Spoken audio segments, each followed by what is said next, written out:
The date is August 4th, 2270. My name is Jason Stanford. I'm captain of the Starship Amphion.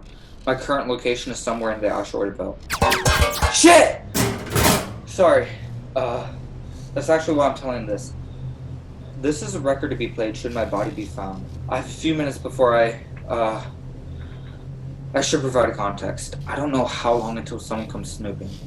Okay, let me think. It started the day of the transmission.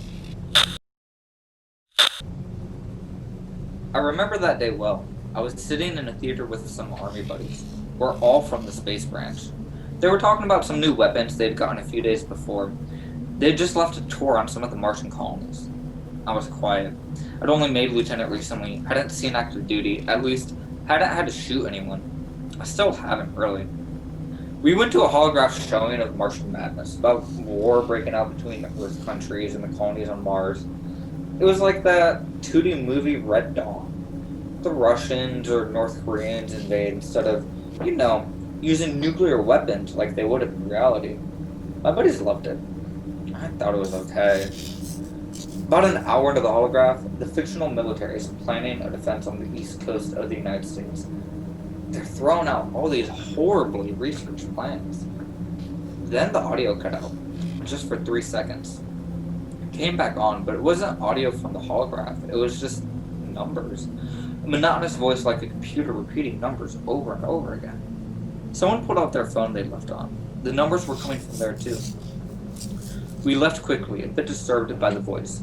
But as we walked out, we continued to hear the numbers. Car radios, video billboards, even our phones if we turned the volume up, all of them repeating the same set of numbers. Shit! Bullets just tore through more of the hull plating. Lieutenant, I need to get to the engine room and... Oh, right. It's just me. Back to the story. If anyone listening already knows about this, my bad. My situation isn't great right now. It's better to remember that than, But the message. At the risk of sounding like a conspiracy theorist of old, it was aliens. Actual aliens. We were briefed on it the next day. An alien signal had intercepted all sound devices and put out the same message. A few weeks later, my CEO called me to his office and briefed me. What he told me is classified, but what are they going to do? Kill me? He told me that at the exact moment the alien message began, the Palestinian Space Agency had just tested a new starship around Venus. A craft able to go almost the speed of light within a mile. And those numbers, galactic coordinates guiding us to Proxima Centauri, they believed it was an invitation to come say hello, though they weren't sure. Some bigwigs behind the scenes debated on this for a while and decided to send an international crew. Even got a guy from Mars. The journey would take about 4 or 5 years, he said, and the ship needed a captain.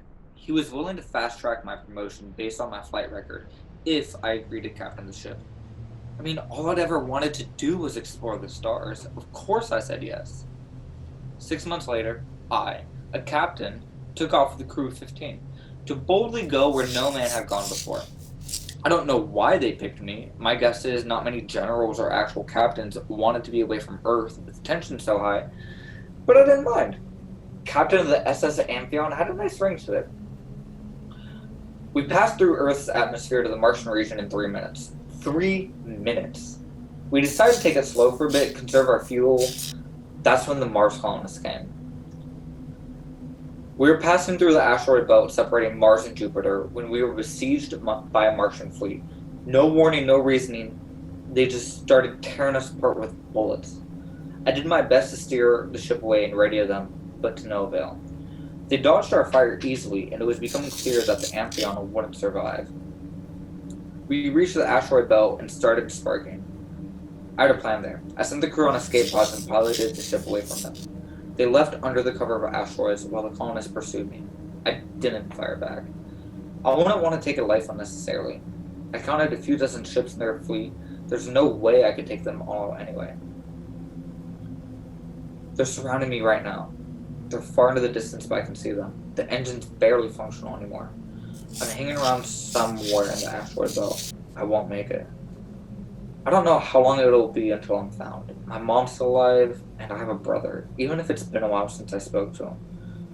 If anyone does find this recording, and either of those two are still alive, just tell them I love them. And I hope that they're okay. Do not go gently into that guy. What the? This is Captain Jason Stanford reporting again. I'm still alive. The fleet has been destroyed. I was waiting for them to strike, then they just fireballed. From one ship to the next like some shish kebab. Oh boy. I can feel the shockwaves from here.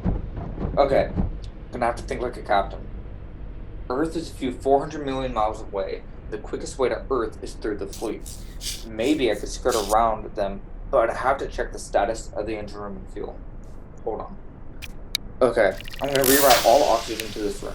I got lucky they didn't breach here, but there's too much damage to the rest of the ship for oxygen to be worth it. Got a suit in here, so I can assess damage to the engine room while wearing it. I just got back from the engine room. It doesn't look good.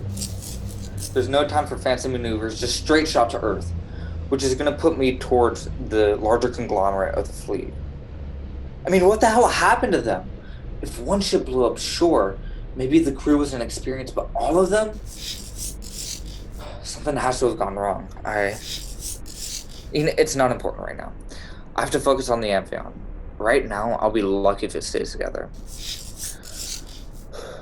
Okay, time to move forward.